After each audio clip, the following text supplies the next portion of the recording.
Muy buenas tardes a todas y a todos. El Centro de Estudios de Derecho Comparado y Procesal Constitucional agradece encarecidamente la presencia de cada uno de ustedes y para mí es un privilegio darles la bienvenida a esta actividad.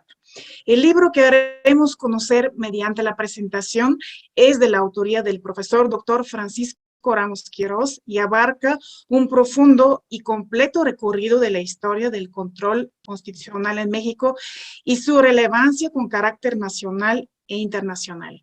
El Centro de Estudios ya se ha consolidado como uno de los foros virtuales más relevantes para la discusión y disertación de grandes temas como este. La dinámica sería la siguiente a grandes rasgos. Tendrán intervención nuestros dos magnos comentaristas con unos 10-15 minutos cada uno. Posteriormente sería la participación del profesor Quirós y al final tendremos un breve espacio para los comentarios y preguntas de nuestro estimado público. Para mí es un gran honor poder presentar al profesor Giovanni Figueroa Mejía. Quisiera hacer como primer comentarista en esa ocasión, quisiera hacer un énfasis breve sobre su currículum, pero es solo una parte de su vasta experiencia profesional y académica. Él es doctor en Derecho Constitucional con mención europea por la Universidad Complutense de Madrid y la Universidad de Bolonia, Italia, con calificación sobresaliente cum laude por la unanimidad. Es miembro del Sistema Nacional de Investigadores de CONACYT nivel 2. Ha realizado estancias de investigación en Italia, tanto en la Facultad de Jurisprudencia de la Universidad de Perugia, como en la Facultad de Jurisprudencia de la Universidad de Bolonia. Es autor de 3 libros, autor de cerca de 50 capítulos de libros y artículos especializados publicados en Argentina, Brasil, Colombia, España, Italia y México. Es coordinador de 9 obras colectivas, coordinador general e investigador principal de 4 proyectos de investigación financiados por el Consejo Nacional de Ciencia y Tecnología, Programa de Mejoramiento de Posgrado México, Ministerio de Educación, Universidades de Investigación en Italia, Ministerio de Educación y Cultura y Deporte de España. Es profesor de licenciatura y posgrado en diversas universidades de México y el extranjero. Actualmente es profesor e investigador de tiempo completo y coordinador de la maestría en Derechos Humanos en el Departamento de Derecho de la Universidad Iberoamericana. Es un gran honor, doctor Giovanni Mejía. Adelante, cedo el uso de la palabra. Pues muy buenas tardes a todas y a todos ustedes. Antes que nada, pues, ver que por algunos problemas que hubo en la plataforma tuvimos que aplazar un poco este inicio de la presentación y me gustaría en primer lugar Perdón, Giovanni, ¿tu cámara? Me gustaría en primer lugar decirles que me congratulo, por supuesto, de estar en esta presentación de la obra que tenemos aquí, Historia del Control Constitucional en México, de nuestro entrañable colega, pero además amigo, Francisco Ramos Quirós, quien además de muchas otras virtudes que podría mencionar, le reconocemos su generosidad, seriedad en lo que escribe, que es un académico además innovador en los enfoques que introduce en la ciencia del derecho, también su disciplina y como quienes tenemos el gusto de conocerle, su innegable talento. Muchísimas felicidades, querido Francisco, por esta estupenda obra que nos regalas. A quien además le agradezco que haya abierto hace algunos años las puertas de la Universidad Michoacana de San Nicolás de Hidalgo, cuando compartimos también junto con el maestro Caballero la presentación de otro libro relacionado con el derecho procesal constitucional y con el diálogo que se da entre los formantes del ordenamiento jurídico, ámbito de estudio imprescindible para todas aquellas personas que además de dedicarnos al derecho procesal constitucional, también nos dedicamos al derecho comparado. Y qué mejor manera, creo, de presentar este estupendo trabajo académico que al lado del maestro Caballero y de la maestra Nicleva, a quienes les agradezco también la oportunidad de poder decir algunas ideas, por lo menos generales, acerca del vasto contenido de lo que nos regala el profesor Francisco. Fíjense, creo que en otros países de Latinoamérica, pero también de Europa, se han publicado pues variados estudios sobre el origen y la evolución del control de constitucionalidad, del derecho procesal constitucional o de la justicia constitucional, como sabemos se suele denominar sobre todo en el ámbito europeo, aunque esos términos que en un principio parecían tan alejados entre sí, paulatinamente se han ido avecinando al grado de que en algunas ocasiones incluso los manejamos de manera indistinta. Y algunos de esos temas a los cuales acabo de hacer alusión abordan la temática de manera profunda y con datos relevantes, pero además novedosos, incluso para especialistas en la materia. Mientras que otras contribuciones, digamos que son más modestas, breves, sencillas, pero no por eso dejan de ser trascendentes. En cambio, en nuestro país, sobre todo ha proliferado la edición de trabajos enfocados en el análisis de la organización, el funcionamiento, el estudio de sentencias relevantes o incluso de los diversos mecanismos de control constitucional que operan en nuestro país para defender el contenido y alcance de los principios, de los valores y de las reglas constitucionales. ¿Sí? Y también se han enfocado estos estudios en pues, los diferentes elementos que van de la mano con esos instrumentos de control constitucional.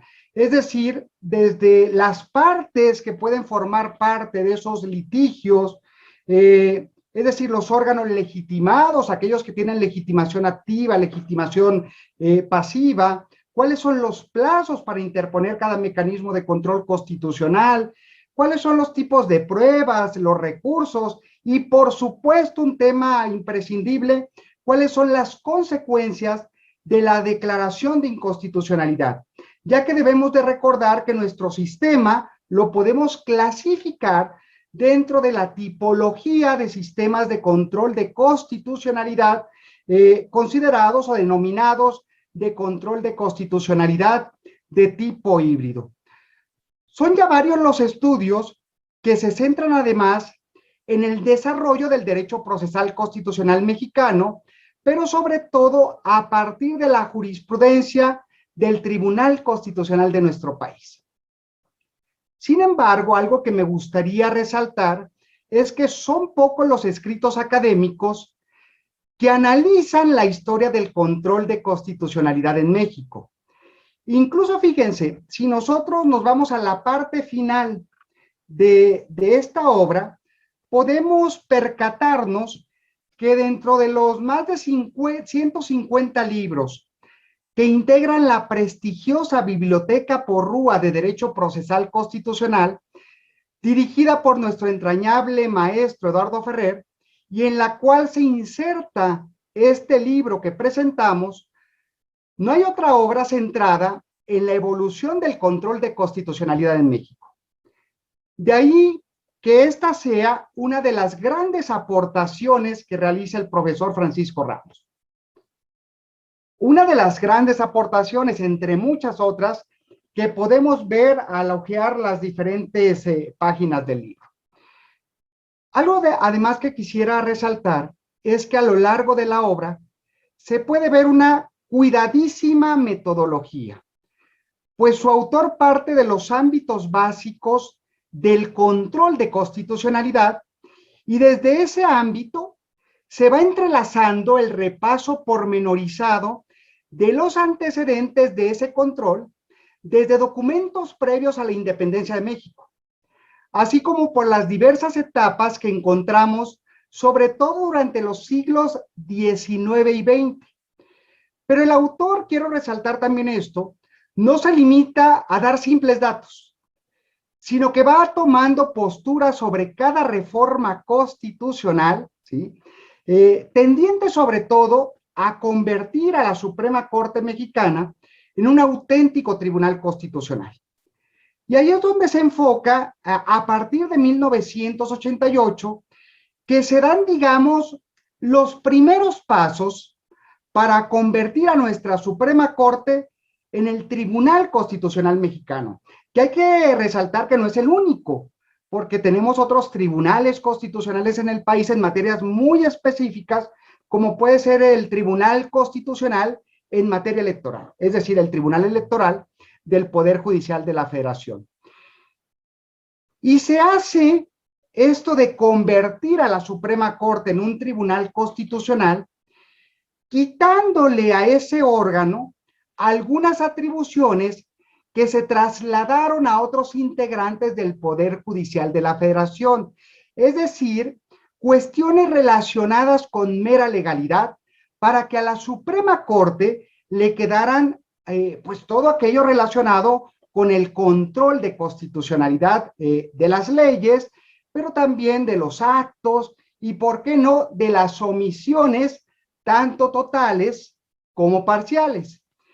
Y así se llega hasta la emblemática reforma constitucional del 31 de diciembre de 1994, considerada el primer paso firme para convertir a la Suprema Corte en el intérprete supremo de la Constitución mexicana. En esa importante reforma se amplía el catálogo de órganos legitimados para presentar demandas en controversias constitucionales y se legitima al municipio, que hasta ese momento no era un órgano legitimado ni para ser demandado, ni para poder presentar demandas, por ejemplo, en contra del gobierno local o en contra de la federación. Y creo que este último agregado en el artículo 105 constitucional, por supuesto que fue un acierto. Pues si vemos las estadísticas, por lo menos una tercera parte de las controversias constitucionales precisamente están presentadas por los municipios de la República Mexicana. Pero además, en esa reforma de 1994, pues algo que es también relevante es que se incorpora el único mecanismo de control constitucional que no le podría faltar a un órgano que, con independencia del nombre que se le ponga en cada sistema de control constitucional, no le podría faltar a un tribunal que se precie de ser considerada una corte constitucional. Es decir, con esa reforma constitucional se le da a la Suprema Corte la atribución para conocer de las acciones de inconstitucionalidad, que en otros países también se le suele llamar a ese instrumento de control recurso de inconstitucionalidad, que es la vía idónea para controlar la obra del legislador democrático, pero también para decidir si un tratado es acorde o no con la Constitución mexicana. Creo que en una segunda edición del libro, el profesor Ramos tiene una gran oportunidad, es decir, seguir nutriendo el estudio del control de constitucionalidad mexicano, pero ahora incorporando un último capítulo en el cual analice la reciente reforma de marzo de este año al Poder Judicial de la Federación, también tendiente a ensanchar las atribuciones de la Suprema Corte Mexicana como Tribunal Constitucional Mexicano, y que además tiene la pretensión de que al intérprete supremo de nuestra Constitución le lleguen solamente los asuntos más relevantes, pero además otra innovación que se da en nuestro sistema de control de constitucionalidad, que es el sistema de precedentes. Ojo, no se abandona el sistema de creación de jurisprudencia, sino que se incorpora ese sistema de precedentes. Y podría seguir resaltando otras de las muchas virtudes que veo en este libro, pero hasta aquí me gustaría dejar mi intervención, debido a que junto con el maestro Caballero y la maestra Nicleva acordamos que seríamos lo más breves posibles en nuestras intervenciones, y esto con la finalidad de escuchar lo que nos quiere compartir el autor de esta obra. Y finalmente, me gustaría felicitar nuevamente a su autor y recomendar ampliamente el estudio de este libro, que abona en gran medida al desarrollo del derecho procesal constitucional en general y al control de constitucionalidad en particular. Muchísimas gracias y felicidades nuevamente, mi queridísimo Francisco. Muchas gracias, doctor Giovanni Figueroa, por su tan interesante intervención, subrayando las grandes aportaciones del libro del doctor Quiroz. A continuación, daría el uso de la palabra al doctor Edgar Caballero, no sin antes también dar una breve, digamos, muestra de su amplia trayectoria, aunque obviamente es muy difícil abarcar todo lo que incluye. Es licenciado, maestro y doctorando en Derecho por la Universidad Autónoma Nacional de México. Cuenta con 5 especialidades de diferentes materias y diferentes lugares. Ha realizado una estancia de investigación en el Max Planck Institute for Comparative Public Law and International Law en Heidelberg, Alemania. Fue asistente del doctor Eduardo Ferrer MacGregor, investigador asistente del maestro Álvaro Vizcaíno Zamora en el Instituto Nacional de Ciencias Penales. Fue asesor de la Fundación Alemana Konrad Adenauer y del Congreso Constituyente de la Ciudad de México. Es docente en el programa de posgrado en Derecho de la División de Estudios de Posgrado e Investigación de la UNAM, en la Universidad Iberoamericana, sede Ciudad de México, y en la Escuela Federal de Formación Judicial. Docente en diversas universidades públicas y privadas a nivel posgrado, forma parte del padrón de tutores de posgrado de UNAM, reconocidos por el CONACYT. Es autor, coautor y coordinador de 38 obras, participa como árbitro de libros y revistas en editoriales nacionales y extranjeras. Finalmente, es fundador del Centro de Estudios de Derecho Comparado y Procesal Constitucional y de la consultoría Evolución Legal, dedicada al litigio en materia constitucional. Un gran gusto y honor, doctor Edgar Caballero. Adelante. Muchas gracias, maestra Cristina. ¿Me escuchan bien? Sí. Pues muy buenas tardes a todas, a todos. Bienvenidas y bienvenidos a esta aula virtual del Centro de Estudios de Derecho Comparado y Procesal Constitucional. Primero, agradecer la paciencia que tuvieron con las fallas técnicas en la plataforma. En segundo lugar, darles la más cordial de las bienvenidas.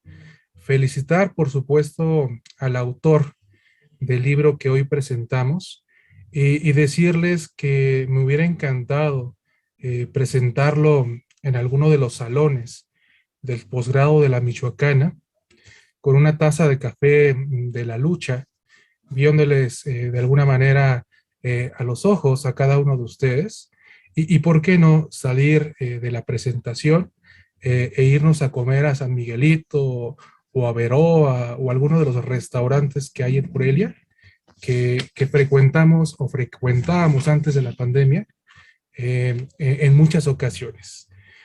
Bueno, primero me gustaría exponer la manera a través de la cual dividí mi intervención. Voy a empezar por un contexto donde voy a hablar un poco de cómo conocí al doctor Francisco Ramos, cómo fue el proceso de publicación de la obra. En un segundo momento voy a dar algunas pinceladas del análisis metodológico y voy a finalizar mi participación hablando de la importancia de la obra desde la perspectiva docente y como investigador. Y eso engloba también como un estudiante de Derecho.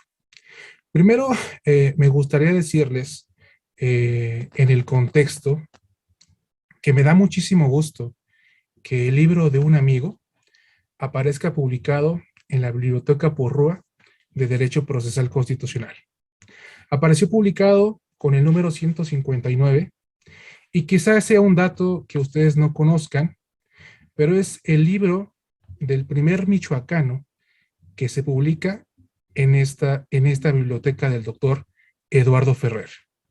También me gustaría decirles que el doctor Giovanni, que me antecedió en la palabra, es el autor más prolífico de esta biblioteca con tres obras publicadas y yo tengo nada más una, que es el 149, con el doctor Ferrer. Me da muchísimo gusto que después de tantos años, esta obra haya sido publicada en Porrúa. Cuando comentábamos, si mal no recuerdo, en el 2017 con el doctor Ramos sobre la posible publicación de la obra, creo que el doctor, con la humildad que le caracteriza, me dijo, pues no importa la editorial, creo que lo importante es que se publique la obra, y tuvimos varias posibilidades, Tirán Lublanch o la Biblioteca Porrúa. O sea, en un primer momento no se pudo publicar en Porrúa, ya después se publicó. Quiero decirles que fui una de las personas que se encargó de dictaminar el trabajo de investigación. Hubo otra persona que omitiré el nombre, y cuando empecé a leer la obra, pues me pareció una obra indispensable de publicación.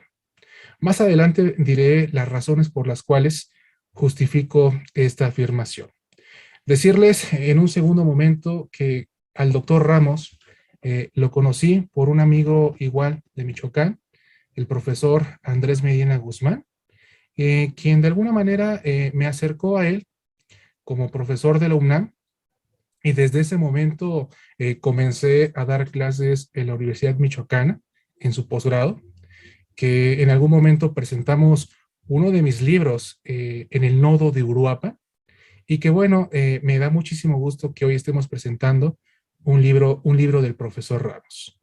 Además de esto, me gustaría decirles que el profesor Ramos también es el primer michoacano en publicar en esta revista, que es la Revista Iberoamericana de Derecho Procesal Constitucional.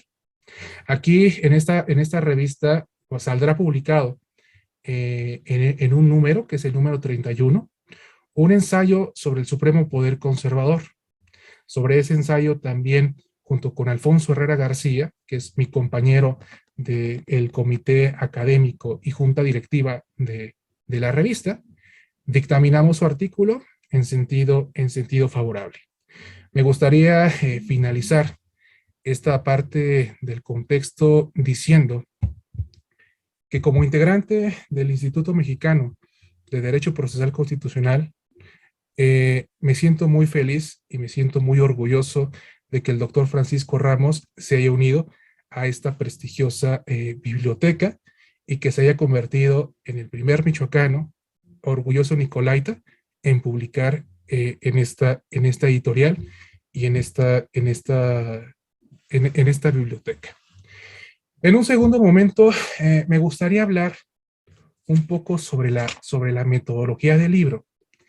Es un libro que está publicado en 439 páginas, con 646 citas al pie de página. El número de citas al pie de página nos hace referencia a que es una obra con un aparato crítico muy robusto. El profesor Ramos utilizó 182 libros, 16 artículos y 24 documentos de archivo histórico. Es decir, es una obra muy robusta en la cual utilizó una técnica documental muy depurada y una capacidad de síntesis impresionante. Y lo digo así porque en el libro están presentes párrafos de discusiones en los diarios de debates, están presentes normas que estuvieron vigentes en las diversas constituciones que han existido en México, y es un trabajo titánico, en primer lugar, de búsqueda de fuentes, de trabajo de fuentes, y finalmente de síntesis de fuentes. Decir que es una investigación apegada a la técnica documental, que tiene una estructura que está dividida en 5 capítulos. En un primer capítulo hace una aproximación al control de constitucionalidad, es decir, las primeras páginas están dedicadas a aquellas personas que no tienen una formación muy sólida en derecho procesal constitucional, y a partir del segundo capítulo empieza a hacer este brebaje histórico, comenzando en un primer capítulo con lo sucedido antes de la independencia. El tercer capítulo lo dedica al estudio del siglo XIX, el cuarto capítulo al estudio del siglo XX, y finalmente cierra el libro con la interesantísima reforma del 31 de diciembre de 1994. Destacar que en su aparato crítico están presentes los filósofos del derecho constitucional más importantes, como Hans Kelsen, como Schmidt, y también se ve la clara idea que tiene el profesor Ramos del derecho constitucional, citando, por ejemplo, a los procesalistas científicos como Mauro Capelletti, y citando al maestro de maestros en México, el profesor Héctor Fixamudio. Cuando analicé en el dictamen las áreas de derecho a las cuales se podía destinar este libro, pues evidentemente encontré que es un libro que funciona como docente para la enseñanza del derecho constitucional, del derecho procesal constitucional y de la historia del derecho. La viabilidad metodológica de la publicación del libro está en los siguientes puntos. Primero, es un libro que está construido con estricto apego al método científico. El autor utilizó una técnica documental de investigación con muchos soportes racionales de fuentes escritas. Se aprecia un correcto uso de los métodos de investigación, sobre todo el método histórico. La investigación está equilibrada en cuanto al contenido y aparato crítico. Las fuentes que utilizó son de relevancia, son de actualidad, y el público hacia el quien está dirigido está muy bien definido. Son aquellas personas que se quieren especializar en un estudio profundo del derecho procesal constitucional, destacando su uso correcto del lenguaje, la claridad descriptiva de sus palabras y la invitación que hace en cada uno de los apartados, invitándonos a la reflexión. El libro, de alguna manera, se publicó en el dictamen gracias al prestigio nacional e internacional que tiene el autor, y eso nos aseguró un balance positivo de la proyección de la obra. Quizá en el dictamen tuvimos que haber señalado la gran cantidad de personas que siguen la obra del doctor Ramos. O sea, es impresionante que en unos minutos hayamos saturado esta plataforma con muchas personas de Michoacán. Estoy observando que hay muchas personas a quienes les di clases en el posgrado de la Michoacana, y eso de alguna manera asegura que la proyección del libro sea correcta. Ahora bien, voy a hablar un poco de la importancia de la obra desde un punto de vista como docente y también como investigador.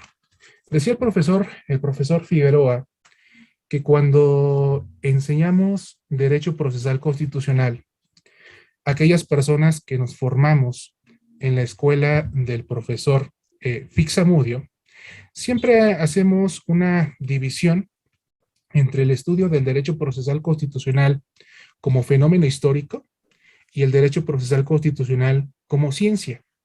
Cuando abordamos la primera parte, siempre hacemos solamente unas pinceladas y hablamos de Roma, del nomine libera accidendo, hablamos del amparo colonial, del habeas corpus, hablamos además de John Marshall, la sentencia del caso de Marbury, hablamos del caso Boham Case, pero todo esto lo hacemos simplemente desde un punto de vista panorámico. Este libro, como profesor, nos va a ser de utilidad para recomendarlo como bibliografía básica para cuando abordemos al estudio del derecho procesal constitucional como fenómeno histórico. La importancia de la investigación basada en archivos históricos y basada en autores como como José Barragán o el propio José Luis Soberanes, que son grandes historiadores del derecho, nos será de muchísima utilidad cuando volvamos a impartir clases de Derecho Procesal Constitucional. Había un pequeño hueco como docentes cuando empezábamos a abordar estas materias. Sobre el aspecto de la ciencia, pues hay muchísimas obras que hablan del amparo, de las acciones, de las controversias, del juicio político, de la interpretación constitucional, pero nos hacía falta una obra así, una obra histórica que nos permitiera desarrollar al derecho procesal como fenómeno histórico. Ahora bien, respecto del contenido de cada uno de los capítulos, me gustaría decirles que como investigador tenemos una óptica diferente cuando analizamos una obra. En muchas ocasiones, un libro vale más por su aparato crítico que por el contenido mismo. Esto desde la óptica de investigador. Y lo digo así porque las más de 600 citas que tiene el profesor Francisco Ramos, como investigadores, nos ahorran muchísimo tiempo de investigación. De alguna manera nos da las citas precisas para poder realizar proyectos y documentos de investigación. Y creo que esto es lo que yo destacaría como investigador de este libro. La gran cantidad de tiempo que me imagino que utilizó el profesor Ramos para poder procesar los más de 180 libros, para acudir a los archivos históricos del Congreso de la Unión, del Congreso de Michoacán y de la propia Universidad Michoacana de San Nicolás de Hidalgo. Creo que este es el gran plus del libro. Es un libro que está escrito de forma quirúrgica. Es un gran investigador, el profesor Ramos. Sabe perfectamente qué debe contener cada uno de sus capítulos y de qué forma va a cumplir los objetivos que traza en su introducción. Y como investigador, me gustaría resaltar eso. Para poder escuchar al doctor Ramos, voy a cerrar mi intervención con alguna charla que tuve con el doctor Eduardo Ferrer en Ensenada en el 2009, en un congreso de Derecho Procesal Constitucional. Esa frase que dijo el doctor Ferrer la escribió en las memorias del Congreso y me voy a permitir leer algunas líneas. El discurso del doctor Ferrer dijo lo siguiente. En una de sus clásicas obras, Eduardo J. Couture cuenta que alguna vez, en un laboratorio de una vieja universidad, pudo dialogar con un sabio que tenía puesto el ojo en el microscopio, un científico de profesión. Por un instante, este amigo de Couture levantó su vista del microscopio y le dijo: perdóname, amigo Couture, por no hacerte caso antes, pero solo teniendo el ojo en el microscopio, después de mucho, pero de mucho tiempo, se comienza a ver alguna cosa. Creo que las personas que están en esta aula y que son de la Universidad Michoacana se deben sentir orgullosos por el científico que tienen en el laboratorio en su universidad. Y también las personas que se deben sentir orgullosas y las personas que se deben sentir felices por esta obra son las personas que de alguna manera resienten el silencio, resienten las horas de estar escribiendo, y que el doctor Ramos, en la dedicatoria de la obra, nos dice perfectamente quiénes son estas personas. El libro está dedicado a Gaby, su esposa, y a 2 de sus hijos, Isabela y Francisco, que sé que deben sentirse felices y orgullosos por tener un padre, por tener un esposo que es un científico que trabaja y que lidera un laboratorio en la Universidad Michoacana de San Nicolás de Hidalgo. Muchísimas felicidades, doctor. Es un gusto haber presentado su libro. Muchas gracias, doctor Caballero, por tan emotiva presentación y por destacar la enorme relevancia de esa gran obra del doctor Quiroz desde diferentes perspectivas como la docente y la investigadora. Y sin más preámbulo, me gustaría cederle la palabra a nuestro distinguido autor de hoy, que nos tiene tan emocionados con esa gran obra, con tanta relevancia de todo índole nacional e internacional. Y antes me gustaría leer unos párrafos también de su vasto currículum. Él es licenciado en Derecho y maestro en Historia por la Universidad Michoacana de San Nicolás de Hidalgo, titulado en ambos casos con mención honorífica. Es doctor en Derecho por la Universidad Autónoma de Aguascalientes con la distinción summa cum laude. Es doctor en Ciencias Sociales y Jurídicas por la Universidad de Cádiz, España, con la distinción sobresaliente cum laude. Fue defensor titular de la Defensoría de los Derechos Humanos Universitarios Nicolaitas como ombudsman universitario en el periodo de 2012 a 2017. Cuenta con diversas publicaciones en revistas especializadas, libros colectivos y es autor de 3 libros.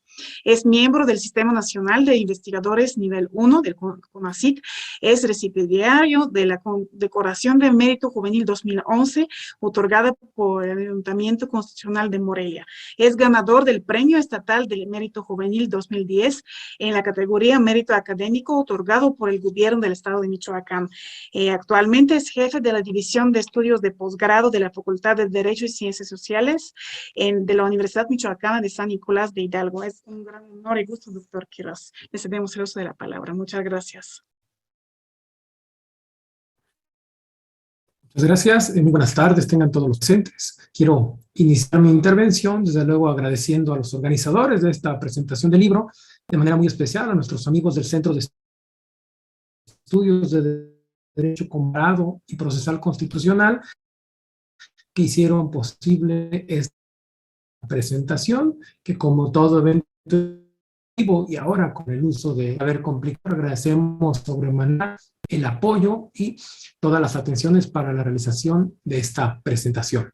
Quiero también, de manera muy especial, externar mi gratitud a los presentadores de este libro en esta tarde, el maestro Edgar Caballero González y el doctor Giovanni Figueroa Mejía, 2 grandes juristas a quienes admiro y respeto profundamente y quienes, a pesar de sus apretadas agendas, han tenido el tiempo de realizar la puntual lectura del libro y emitir sus comentarios. Con estas palabras tan gentiles que me han obsequiado, les agradezco de todo corazón.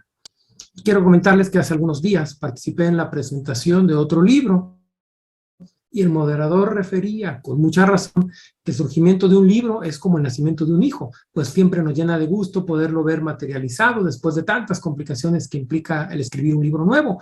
Y sin duda, coincido plenamente, y en el contexto del nacimiento de este nuevo libro también quiero señalar algo que he pensado siempre, y es que las presentaciones del libro pues son verdaderas fiestas académicas, son fiestas porque pues es el festejo, es donde damos a conocer una obra, donde damos a conocer un producto, y generalmente pues no se ve el esfuerzo que hay detrás, el esfuerzo de los autores, de las casas editoriales, de los propios organizadores del evento, y todos los involucrados en el libro. De tal suerte que en la presentación de este libro, en esta fiesta académica, yo quiero señalar lo significativo para mí de que el libro sea publicado en esta importante colección, como es la Biblioteca Porrúa de Derecho Procesal Constitucional.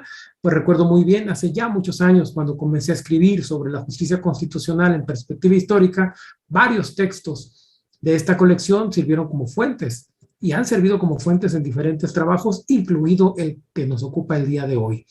Quiero también, en ese sentido, pues externar mi doble agradecimiento al doctor Eduardo Ferrer MacGregor, en primer lugar, por haberme permitido publicarlo, como ya se ha dicho aquí, en esta Biblioteca de Derecho Procesal Constitucional, bajo el número 159, y sobre todo, por haberme obsequiado el prólogo de la misma, un prólogo generoso que me ha hecho sentir bastante contento con el resultado de la investigación y que sin duda le da un plus a la obra. Entonces, muchas gracias al doctor Eduardo Ferrer.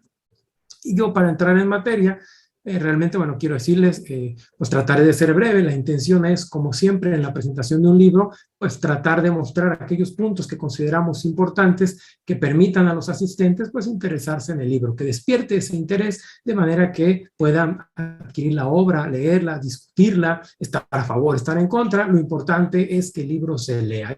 Esa es la naturaleza de los textos y qué mejor pues que hacerlo a través de 10 puntos. Yo preparé 10 ideas que quiero compartir con ustedes para pues indicar de manera, digamos, complementaria lo que ya aquí de manera excepcional se ha señalado. De hecho, un estudio bastante pormenorizado de la obra. Yo señalaré algunos puntos que en algunos casos complementan lo que ya se ha referido aquí. Y en ese sentido, pues yo quiero iniciar señalando que, sin duda, lo que el texto aporta es un estudio de corte histórico. Vamos, sobre una disciplina relativamente nueva, como es el derecho procesal constitucional, vista también como justicia constitucional, defensa de la Constitución, control constitucional, cualquiera de estas categorías que, como ya se indicaba, pues guardan más o menos relación, independientemente de la óptica con que se quiera ver, pues el trabajo hace referencia a estos fenómenos en una perspectiva histórica. Y efectivamente existen muy pocos trabajos a nivel nacional que aborden pues estos elementos con ese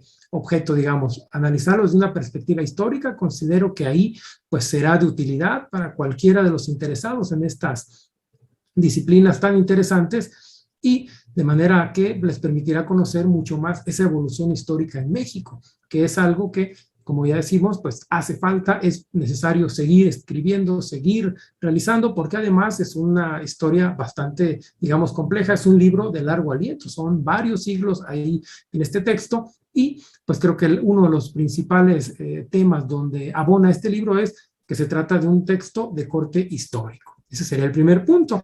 El segundo punto es que si bien se trata de un texto de corte histórico-jurídico, no desatiende la parte jurídica, que finalmente está escrito sobre todo para licenciados en Derecho interesados en estas temáticas de la justicia constitucional en perspectiva histórica y de tal suerte que se analizan, como ya se ha dicho también aquí, aspectos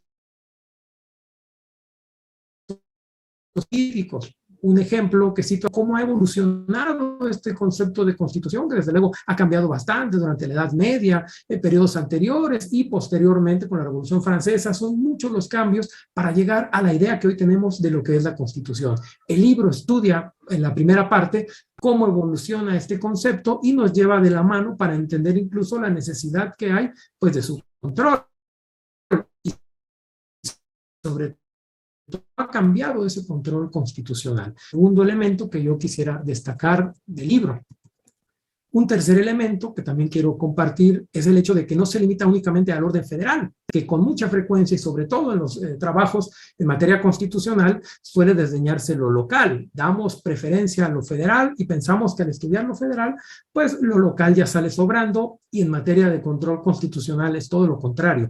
Difícilmente podríamos entender esa evolución en México del control constitucional si no atendemos la forma en la que ha evolucionado, donde lo local tiene un papel importantísimo. En un primer momento, lo federal y lo local estaba, digamos, en armonía. Posteriormente, con el nacimiento del amparo, hay una especie de bifurcación en el camino y ya después comienza nuevamente un poco a armonizarse. Esto es interesante. Entonces, en el trabajo van a encontrar una referencia, pues, directa a algunos casos también del constitucionalismo local, cómo se da la defensa de las constituciones locales y con una especial referencia al caso de Michoacán, que sin duda pues, es el que mejor conozco, pero con referencia a otros lugares que permiten entender cómo se da esta relación en la materia, lo federal y lo local, que es, repito, indispensable para entenderlo pues, en su justa dimensión. Si no, caeríamos en el error de pensar que solo lo federal, digamos, es importante y en esta materia pues no puede ser así. En cuarto lugar, quisiera mencionar también que el libro, al abordar los diversos momentos constitucionales en nuestro país, desde luego que refiere el estudio de muchos textos. Y hay un texto, sobre todo, que está en la parte previa a la independencia, como ya se ha señalado aquí. El estudio pues, se va haciendo de manera cronológica y se empieza con algunos textos previos a la independencia, textos constitucionales y también textos de otra naturaleza que forman parte de la historia de México. Y entre ellos hay uno que tiene especial relevancia, como es la Constitución Política de la Monarquía Española, mejor conocida como Constitución de Cádiz de 1812, que es indispensable para entender el desarrollo constitucional del siglo XIX. pues realmente más allá de los 2 periodos breves que tuvo de vigencia, pues tiene un legado que ha perdurado por más siglos. Y esto tiene que ver con la influencia teórica que tuvo y con relación a la obra que nos ocupa, pues la influencia que tuvo también en el modelo de control constitucional que estableció. Y hay que señalar que en el libro pues se aborda de manera amplia, de manera extensa, cómo era ese mecanismo que se estableció en la Constitución española. En esta Constitución había un mecanismo a través del cual las Cortes conocían las infracciones a la Constitución. Y ojo con esto, es completamente diferente a lo que ocurre hoy en día. Hoy en día que hay un control, sobre todo pues, que llamamos jurisdiccional, es un órgano de corte jurisdiccional el que conoce, pues es completamente distinto. En aquella época era el poder político, eran los diputados, era el Congreso, eran las Cortes, como se llamaban en la época, las que lo ejercían. Se hace un estudio completo de cómo era todo ese engranaje que incluía muchas autoridades, mucha participación, hubo grandes legislaciones y esto permite pues entender cómo es que surge y cómo por razones obvias en nuestro país hay una fuerte influencia española en ese sentido a través de la Constitución de Cádiz. Y solo por darles un ejemplo que encontrarán en el libro, pues todas las constituciones en el estado de Michoacán que hemos tenido, las dos locales, en el ámbito federal, cuando hemos sido un Estado federal, las dos constituciones locales han copiado artículos de la Constitución Política de la Monarquía Española de 1812, quizás esto en 1858, que fue la primera constitución, la segunda constitución federal o local, en ese federalismo, mejor dicho, pareciera normal. Ya habíamos tenido la de 1825, que había adoptado cuestiones tomadas de Cádiz, lo cual era completamente natural por el tiempo. Hacia 1858 todavía parece un poco pues, natural que se hayan tomado artículos de manera textual prácticamente de Cádiz y que se hayan insertado en la Constitución local michoacana. Para 1918, con el nuevo siglo y después de la Revolución, pues suena un poco raro, pero sigue habiendo artículos, los mismos que siguen existiendo en nuestra Constitución local michoacana, artículos que provienen prácticamente literal de la Constitución de Cádiz. Entonces, esto es sorprendente y lo más increíble es que esto sigue. Esos artículos siguen estando vigentes y siguen estando aplicados en la práctica hasta 1960, cuando se realiza una reforma profunda a la Constitución por el gobernador David Franco Rodríguez y ahí desaparecen, porque ya eran francamente contradictorios con todo el sistema constitucional mexicano. Esto lo señalo porque ahí vemos pues, esa gran influencia que ha tenido el constitucionalismo gaditano en el desarrollo de nuestro país. Esto ejemplificado desde luego en Michoacán, pero aplica también en el ámbito federal y en muchas materias. Entonces, en el libro encontrarán pues, una parte destinada fuerte a explicar ese constitucionalismo gaditano y sobre todo qué instrumentos, cómo era todo el engranaje para la defensa de la Constitución en aquellos momentos. Esa es una cuestión importante a destacar. Y relacionado con esto también, para entrar al quinto punto, quiero señalar que el estudio no se basa únicamente en los textos constitucionales, lo cual ya de por sí podría ser interesante, sino que además estudian los casos. Como ya se ha referido aquí, no hay forma de explicar la evolución del control constitucional si no lo aterrizamos en la práctica y analizamos casos concretos que nos permitan ver cómo la realidad se lleva a la práctica. De lo contrario, como sabemos en nuestro país, muchas de las cosas que establecen nuestra Constitución y algunos documentos, pues en ocasiones es letra muerta. De ahí la importancia de contrastarlo y en este trabajo de corte histórico-jurídico pues será fundamental. Entonces, a lo largo del texto, los lectores van a encontrar muchos casos, muchas referencias de diferentes épocas, diferentes contextos y todos desde luego explican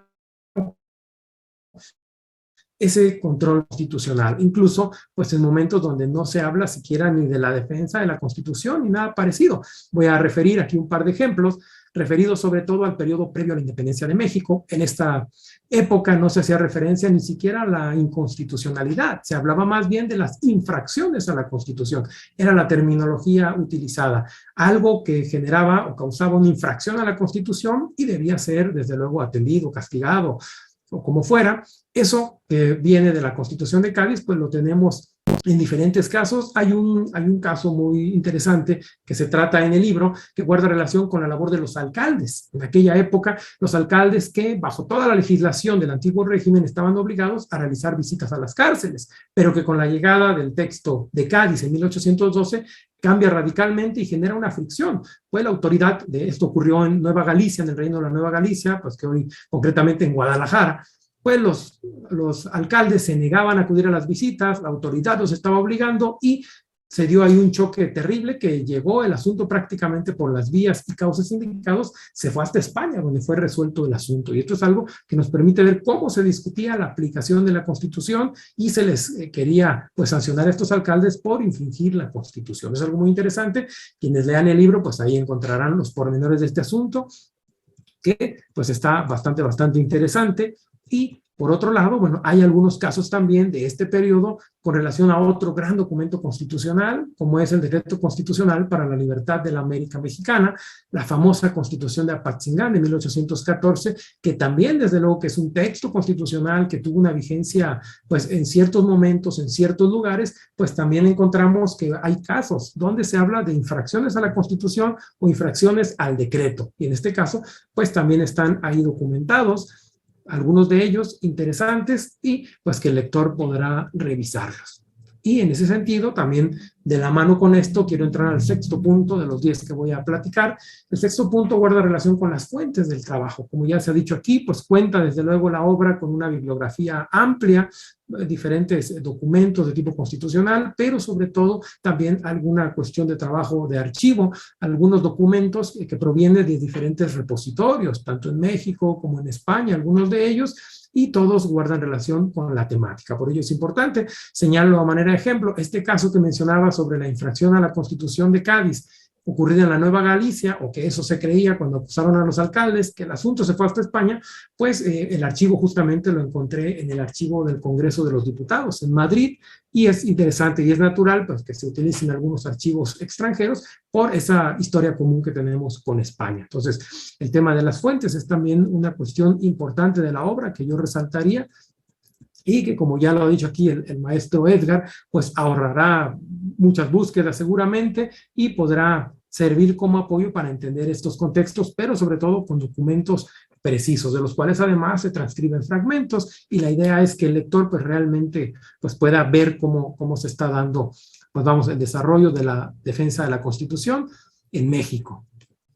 Y otra cosa, también ya para entrar al séptimo punto, el trabajo permitirá a los lectores pues adentrarse en el estudio de los diferentes documentos constitucionales del siglo XIX. De hecho, hay un capítulo completo sobre estos documentos. Como todos saben, pues fue un momento complicado como país porque tenemos demasiadas constituciones, muchísimas constituciones, todas ellas, pues, algunas contrarias a otras que son, seguimiento de la anterior, y realmente es un periodo complicado, pero en este capítulo y en este trabajo van a encontrar pues justamente cómo se va dando pues ese desarrollo, cómo se va, digamos, pues, desarrollando este control constitucional a través de esos diferentes trayectos, cómo se va transitando de aquel control que hablábamos proveniente de la Constitución de Cádiz, de tipo político, a uno jurisdiccional, lo cual ocurre de manera paulatina. No es una reforma, no es un cambio con una nueva Constitución, sino que es algo paulatino. Y el siglo XIX nos ayuda a entenderlo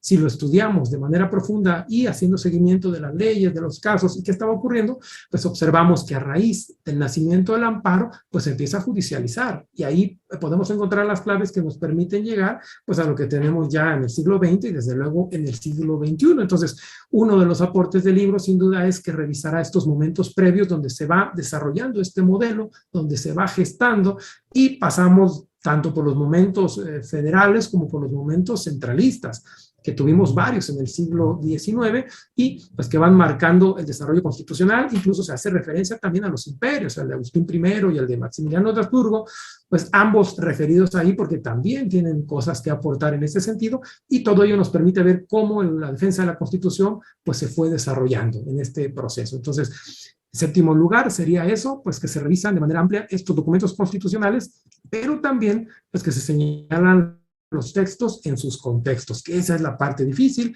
No es complicado revisar los documentos, el problema es comprender los contextos, porque son contextos complejos en ese siglo XIX pues tan convulso en nuestro país. En octavo lugar, yo quisiera señalar que dentro de esta revisión que se hace del siglo XIX, naturalmente que van a surgir instituciones, algunas de ellas poco conocidas, otras que son más conocidas, pero que pues tampoco tenemos amplia bibliografía, o por lo menos no como quisiéramos. Voy a señalar dos ejemplos de pues algunas instituciones o algunos ejemplos de defensa de la Constitución que se presentaron en el siglo XIX. Y el primero tiene que ver con un mecanismo de contrapeso entre legisladores federales y locales. Vamos, este sistema de contrapesos que surge en el Acta Constitutiva y de Reformas de 1847. Ese documento, que es más famoso por haber establecido el amparo, el juicio de amparo por primera vez en el ámbito federal, pues bueno, ese documento establecía otro mecanismo que es poco estudiado, y es un sistema de contrapesos. Los legisladores federales podían anular leyes y actos de los legisladores locales si violaban la Constitución Federal. Y viceversa, que es la parte interesante, las legislaturas locales, a través de un recurso, podían anular alguna disposición de orden federal emanada por las autoridades federales por ser contraria a la Constitución. Y sobre esto también señalar que hay muchos ejemplos para ilustrarlo, y esto nos permite ver cómo el contrapeso entre legisladores, que es interesante en el siglo XIX, que además es muy poco estudiado. Y por otra parte, otro caso que seguramente es más conocido, ya lo ha referido aquí, también haciendo referencia a otro trabajo que se presentó para una revista, pues en este libro también hacemos referencia al Supremo Poder Conservador, ese que nace en el periodo centralista, con las 7 leyes de 1836, y que es por demás importante, que lamentablemente por muchos años fue desdeñado, fue abandonado, o mejor dicho, no se estudió porque causaba animadversión al centralista, se identificaba con la iglesia, con el grupo conservador, cosa que realmente pues no tiene nada que ver con la realidad. Era un instrumento, era un órgano, el Supremo Poder Conservador, un órgano colegiado que tenía la atribución de vigilar a los 3 poderes sociales, como se llamaban en la época, el ejecutivo, el legislativo y el judicial, y la labor de este poder era vigilar que actuaran conforme a la Constitución. Claro que tenía sus excesos en el diseño constitucional, porque no solamente podía, como un tribunal constitucional hoy en día, anular los actos de esos poderes, sino que el Supremo Poder Conservador podía, además de anular los actos, podía desaparecer los poderes. Eso ya nos habla de, era el intérprete máximo de la Constitución. Cualquier reforma a la Constitución tenía que ser aprobada por el Supremo Poder Conservador, y para más, pues una resolución del Supremo Poder Conservador que no se acataba era crimen de alta traición. Entonces, pues ya nos habla de lo complicado. Algunos autores lo refieren y lo referían desde la época como una especie de cuarto poder, y que en efecto era eso, un cuarto poder equilibrador del orden constitucional. Es muy interesante, y eso pues también encontrarán algunas notas ahí en el libro. Ya para ir cerrando, en el punto 9 quiero referir que al llegar al siglo XX, el lector de la obra pues encontrará que tuvimos algunos momentos importantes. Hacia 1917, en el texto original de nuestra Constitución Política de los Estados Unidos Mexicanos, se estableció una Suprema Corte de Justicia fuerte e independiente.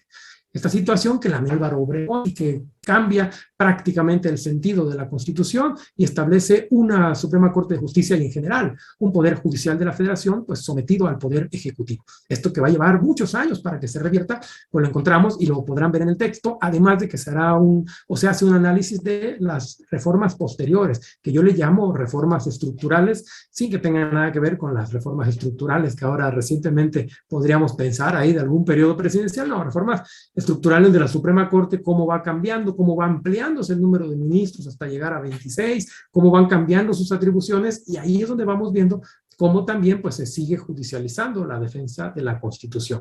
Y esto nos llevará hasta finales de siglo, con lo que llegamos a la última parte con la que yo voy a cerrar, que es la reforma de 1994. Esta importante reforma que, como ya también se ha dicho aquí, pues es la reforma que marca realmente el cambio de la Suprema Corte de Justicia hacia un tribunal constitucional en sentido material, y que en general fortalece al Poder Judicial de la Federación. Pero además, esta parte del libro no solo abordará la reforma, desde cómo se dan los debates, cuáles son las instituciones que surgen o que se reforman, sino que se hará un estudio de las reformas complementarias, reformas que se dieron en fechas posteriores, y de manera importante se hace un análisis de estos instrumentos jurídicos, las acciones de inconstitucionalidad, las controversias constitucionales, todo lo cual nos permite ver cómo se fortalece ese sistema de control constitucional de tipo jurisdiccional, completando el proceso que se venía dando y que se viene estudiando a través del texto. De manera que de esa forma concluye prácticamente pues, esta presentación que yo quiero hacer del libro. Y para concluir, pues yo quisiera referir y también pues aprovechar aquí para mostrarles, ¿verdad? Que pues ahora con estas presentaciones por estos medios, pues no estamos, al igual que señalaba el maestro Edgar, yo también quisiera estar pues con todos ustedes, pero aquí les muestro un poco el libro. Es un libro pues agradable, ya se ha hecho aquí, es un libro pues sí de cerca de 450 páginas, un libro pues robusto, digamos, pero que pienso yo que sí les servirá a los interesados en estas disciplinas, estudiantes de licenciatura sobre todo, de maestría incluso y de doctorado, interesados en esta disciplina del derecho procesal constitucional, de la justicia constitucional, del control constitucional, o como le quieran llamar, siempre que sea en una perspectiva histórica, seguramente les ayudará, porque pues contiene información importante y desde luego vale la pena su lectura. Espero yo que aquellos que lo compren y que lo lean, pues realmente el libro les aporte algunos elementos y sobre todo, más allá de las respuestas que pudiera darles, pues que les genere más dudas y más interés en esta disciplina, porque hay mucho todavía que seguir investigando, que seguir escribiendo, y pues no me resta más que agradecer, reiterar nuevamente mi gratitud a los presentadores de la obra, desde luego también a la maestra Cristina, por el apoyo en esta presentación y sobre todo pues a los asistentes. Me da mucho gusto ver aquí a muchos amigos, compañeros, alumnos, exalumnos y algunas otras personas de instituciones distintas. Nos da mucho gusto y pues me quedo bastante complacido con esta presentación y mi gratitud para todos. Muchas gracias. Muchas gracias, profesor doctor Francisco Ramos Quiroz. Para nosotros ha sido un gran honor y gusto escucharlo en viva voz, de dar esa referencia de toda su gran obra, que es en realidad un libro de texto, un manual para todas las generaciones, para las futuras sobre todo, que tendrán la oportunidad de tener el acceso, y los invito a todos y a todos a poder comprarlo y poder consultarlo a la brevedad posible para que tengan esa referencia y pueden seguir ampliando sus estudios y su capacitación desde luego. Muy en breve quisiera agradecer también a toda la planta docente del Centro de Estudios que nos está acompañando en la siguiente presentación, y también agradecer a nuestro público, a todos y a todos, cada uno de ustedes, por su asistencia, por su paciencia también y por su gran participación como siempre, que aparte de ser una gran parte de ustedes estudiantes del doctor Francisco Ramos y seguidores del centro, también rápidamente leo algunos de los comentarios que son, por ejemplo, Carmen dice: felicidades, doctor Ramos, es una obra magnífica. David dice: felicidades y gracias por compartir una obra tan interesante e importante en su área de investigación. También felicidades por tan importante obra de su autoría. Y seguimos con todas las felicitaciones al autor en esa ocasión y en general. Me gustaría pedirles a todos y a todos, si les parece conveniente, abrir sus cámaras para poder hacer lo que es la foto tradicional de nuestros eventos, para que pueda quedar un buen recuerdo, aunque es virtual, pero siempre tenemos esa tendencia. Nos apoyaría el profesor doctor Edgar Caballero, y después, a continuación, daría la última palabra de clausura al doctor Caballero. Y les agradezco mucho a todos y a todos su presencia, asistencia al doctor Giovanni Figueroa y a todos. Muchas gracias. Adelante, doctor Caballero, y muchas gracias.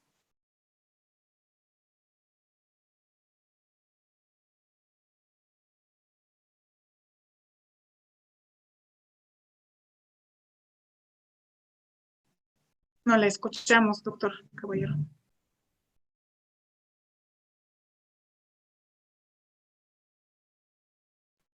Quizá algo con el micrófono, porque seguimos sin escucharle.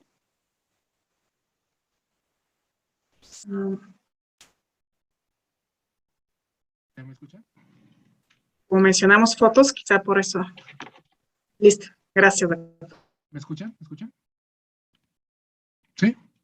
Sí, doctor. Ahora sí. Perfecto. No sé qué tanto le muevo los cables aquí, porque tengo la luz, tengo el micrófono, tengo un montón de cables acá. Bueno, les decía que no me queda más que agradecer la presencia de cada uno de ustedes, y agradecimiento a la profesora Cristina, que siempre nos apoya en todas las actividades de este centro de estudios. En el chat les puse la página en la cual va a estar disponible esta grabación. Es la página de nuestro centro de estudios, nuestra fanpage en en Facebook. Y bueno, invitarles a que vean nuestras actividades académicas. Tenemos en la actualidad ofertado un curso de litigio estratégico. Si les interesa, está toda la publicidad en la página de Facebook.